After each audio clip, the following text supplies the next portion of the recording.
Laurent Ruquier avoue enfin CE que l'on soupçonnait de la plus grande tristesse de sa vie, son amour et son mariage. La vérité sur sa santé est CE que sa femme dit de sa tristesse.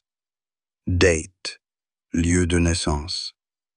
24 février 1963, 62 ans, Le Havre, France. Laurent Ruquier, l'une des personnalités les plus en vue de la télévision et de la radio française depuis des décennies, est né le 24 février 1963 au Havre. Il est connu pour son côté bavard, spirituel, intelligent et dynamique, qui fait toujours rire le public. Mais au fond de cette image se cache une personne qui a connu de nombreux chagrins, notamment en amour, en couple et dans sa vie personnelle. À 62 ans, alors que sa carrière était à son apogée, Laurent a enfin commencé à révéler la plus grande tristesse de sa vie, une tristesse que le public soupçonnait depuis longtemps, mais ne l'avait jamais entendu admettre clairement. C'était la solitude. La déception de voir son amour ne jamais être aussi complet qu'il l'espérait, alors que le mariage n'était qu'un concept lointain qu'il n'avait jamais vraiment abordé. L'homme qui a autrefois fait rire des millions de personnes a connu de nombreuses pertes dans sa vie privée, où l'amour et le bonheur conjugal étaient toujours fragiles, fugaces, et laissaient une blessure profonde dans son cœur. Laurent Ruquier a grandi dans une famille ouvrière du Havre, dans un milieu modeste où il a appris très tôt à utiliser son intelligence et son humour pour surmonter S&S limites. Son parcours a débuté par de petites émissions de radio, puis s'est étendu à la télévision, au théâtre et à la littérature, faisant de lui une figure rare aux multiples talents. Les Français connaissent l'image d'un Laurent toujours souriant, jonglant avec aisance avec les invités, transformant habilement des discussions apparemment tendues en discussions légères. Mais sous cette carapace se cache une personne souvent en proie à des conflits internes, car le public est trop intéressé par son humour et sa réussite, alors qu'il aspire à être aimé et compris dans sa vie privée. Les histoires d'amour qui ont jalonné sa vie n'ont jamais été un but.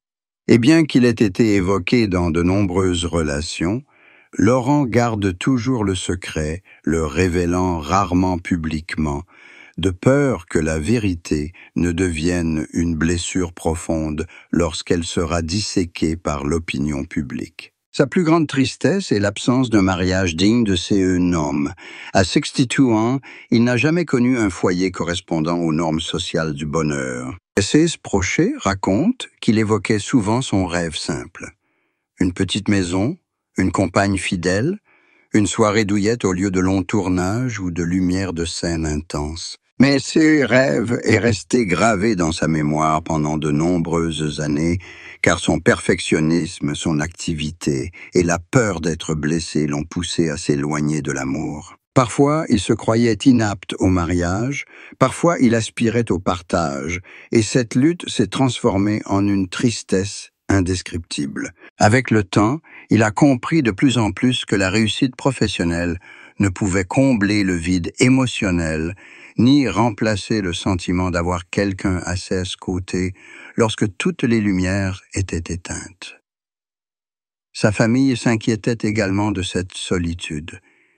Il le voyait réussir, riche, admiré, mais aussi rentrer chez lui dans un grand appartement, mais trop calme. Et ses proches lui ont dit un jour qu'il devait prendre davantage soin de lui, non seulement de sa santé physique, mais aussi de sa santé mentale. À 62 ans, il commença à ressentir plus clairement la fatigue, moins souple qu'avant, les courbatures, l'insomnie et le stress professionnel qui durait de plus en plus longtemps. Le médecin lui conseilla de réduire sa charge de travail et de se reposer, mais il ne parvenait toujours pas à se détacher du tourbillon du travail, car c'était CE qui l'aidait à oublier une partie de la tristesse de sa vie privée. Son épouse, au sens figuré de sa vie, les femmes qui allaient et venaient, les figures qui laissaient des traces, lui a laissé une leçon. Si quelqu'un était assez proche pour comprendre Laurent, il comprendrait qu'il était une personne émotive, vulnérable, mais qu'il cachait tout cela sous une carapace humoristique et dynamique. Eux, les gens qui l'aimaient, ont également admis que la tristesse en lui n'avait jamais disparu, qu'elle se cachait simplement profondément et attendait l'occasion de faire surface, surtout lorsqu'il se retrouvait face à lui-même tard dans la nuit. Au cours de sa carrière, Laurent Ruquier a connu de nombreux succès retentissants, des émissions de radio populaires aux talk-shows télévisés nationaux, devenant un producteur prestigieux à un écrivain respecté. Mais il y a aussi eu des échecs, des émissions qui n'ont pas duré aussi longtemps que prévu, des projets critiqués, des œuvres peu appréciées. Il a subi la pression du public, a été jugé trop bavard, trop bruyant, et il y a eu des moments où le public lui a tourné le dos. Cependant, c'est eux qui l'a le plus attristé. CE ne sont pas CES échecs, mais le constat que tous SES efforts pour surmonter les difficultés, tous les sommets atteints, ne lui ont pas apporté le bonheur simple qu'il a toujours désiré.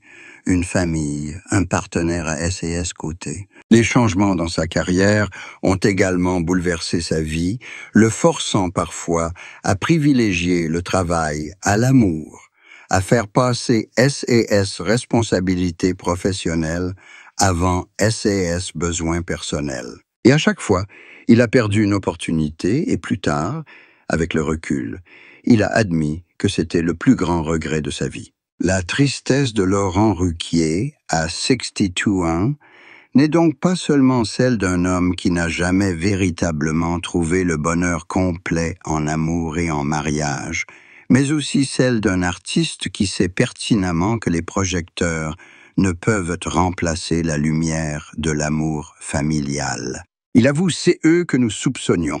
Derrière le rire, l'intelligence et l'humour, il y a toujours un cœur fragile, un cœur qui a subi de nombreuses blessures. Et la vérité sur sa santé, les inquiétudes de sa famille et de ses proches, montrent que cette tristesse est indélébile, qu'elle fait partie intégrante de lui. Mais cette tristesse rend aussi Laurent Ruquier plus réel, plus profond, non seulement un présentateur talentueux, mais aussi une personne au désir très ordinaire, très humain.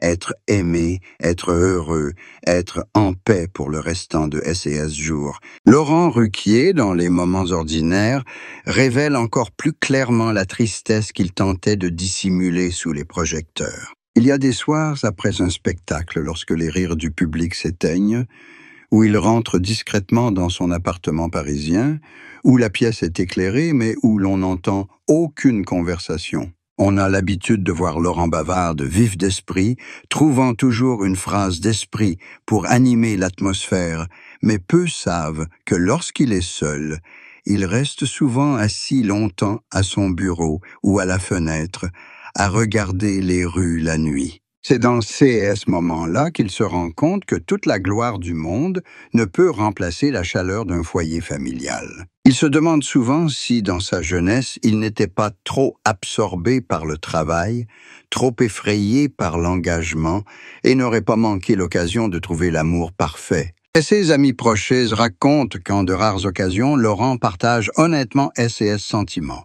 Il avoue que la solitude l'épuise parfois plus que la pression du travail. Une maison luxueuse, des canapés, des bibliothèques remplies d'ouvrages, mais sans les pas d'un partenaire, sans le réconfort d'une étreinte. À 62 ans, sa plus grande peur n'est plus l'échec professionnel, mais le sentiment de vieillir dans la solitude. Il passe des nuits blanches, il regarde les vieilles émissions qu'il animait, se voit jeune, radieux, rien aux éclats, puis soudain, il rit amèrement, sachant qu'après ces moments glorieux, il est le seul à devoir rester assis en silence.